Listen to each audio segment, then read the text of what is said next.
I am speaking to you from the plaza of the Western Wall, the remnant of our holy temple. This is the day we have hoped for. Let us rejoice and be glad.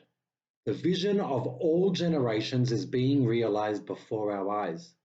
The city of God, the site of the Temple Mount, and the Western Wall, the symbol of the nation's redemption, have been redeemed today by you, heroes of the Israel Defense Forces. These were the famous words of General Rabbi Shlomo Goren, chief chaplain of the IDF in 1967, while standing at the Kotel right after the fighting of the old city of Jerusalem had ended. Today marks Yom Yerushalayim, the 27th of Iyar. Exactly 53 years ago today, on the third day of the Six-Day War, the IDF returned the old city of Jerusalem to Israel and to the Jewish people. Before this day, Jerusalem was a divided city, with the old city, including the Kotel and most of East Jerusalem, in the hands of the Jordanians. During this time, Israel was not to be whole, and the Jewish people around the world could not be whole either. Jerusalem has long been the soul of the Jewish people, of Am Yisrael. It is often said that the story of Jerusalem is the story of the Jews themselves. From the very beginnings, when Abraham was said to walk on this space, Yaakov rested his head, King David established his capital, and King Solomon built the first temple. These are just some of the moments where these two stories of Jerusalem and the Jewish people are actually the same story. While there was a Jewish presence in Jerusalem, we were complete. And the minute the Jews were expelled from this city multiple times throughout history, we as a people turned our bodies to face it in our prayers and in hope to one day return, regardless of how unstable at times this city has been.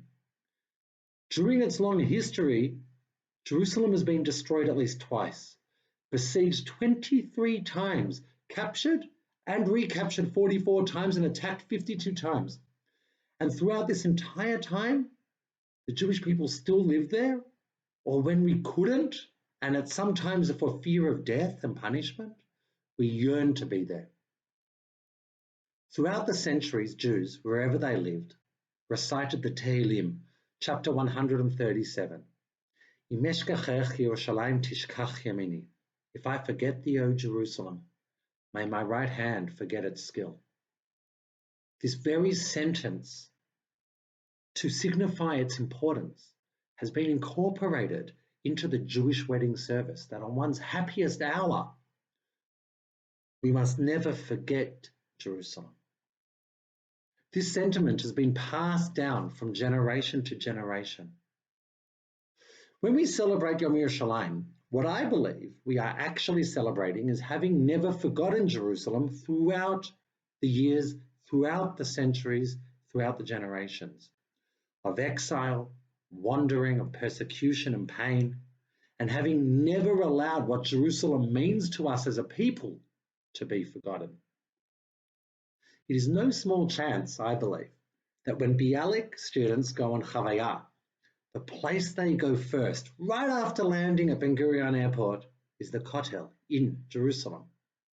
It seems so obvious this is the first location, but this act, I believe, serves as an act of memory as much as an act of itinerary.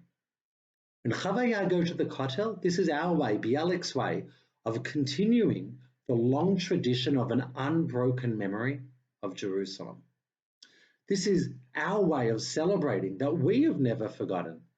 And this is our way of enacting the verse of Imeshkachech Yerushalayim Tishkach Yamani, of never forgetting Jerusalem from our collective consciousness.